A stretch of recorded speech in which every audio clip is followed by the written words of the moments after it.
This time, ang pag-uusapan natin is on how to convert Fahrenheit to Celsius. Given ang Fahrenheit, i-convert natin to Celsius. The formula that we're going to use is degree Celsius is equal to 5/9 times the quantity of the Fahrenheit minus 32 degree. We have our example number 1. Convert 95 degree Fahrenheit to degree Celsius. First step is to copy the formula. So this will be your solution.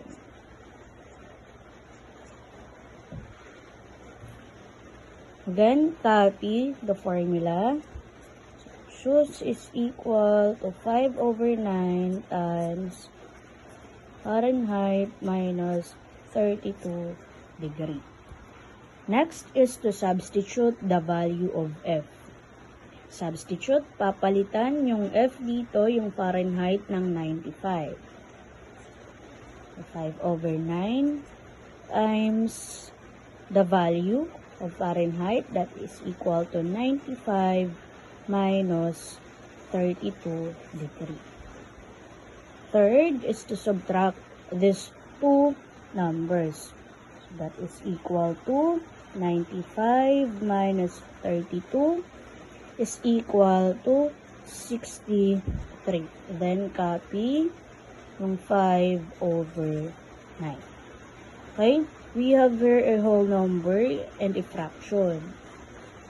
Simply multiply 63 to numerator. Then, you can add 1 sa denominator. Okay?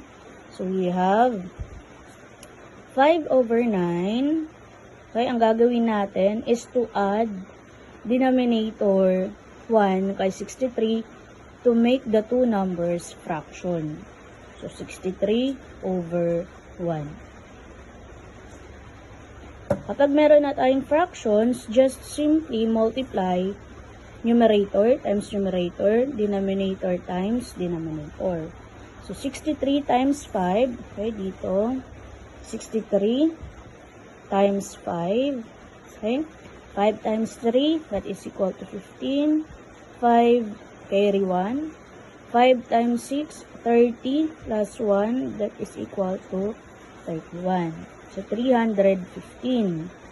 315 over 9 times 1, that is equal to 9. Then, divide these two numbers to get the final answer. So, dito, 9 will be your divisor, and the numerator will be the dividend, 315. Okay? Para hindi tayo mahirapan mag-divide itong number, kailangan gamitin muna natin yung 2 digits, 3 and 1. 31 divided by 9, or ilan ang 9 sa 31? That is equal to 3. 3 times 9 is equal to 27. 31 minus 27, that is equal to 4. We still have 5, so bring down 5. Ulitin yung process. 45 divided by 9, or ilan ang 9 sa 45? That is equal to 5. Okay? 5 times 9 is equal to 45. Subtract 0. Since 0 na siya, ibig sabihin, stop your solution. So, the quotient is equal to 35. So, ibig sabihin, 35 degree Celsius is your final answer, and 95 degree Fahrenheit is equal to 35 degree Celsius. Yan po. Okay, yan lang po. Salamat po.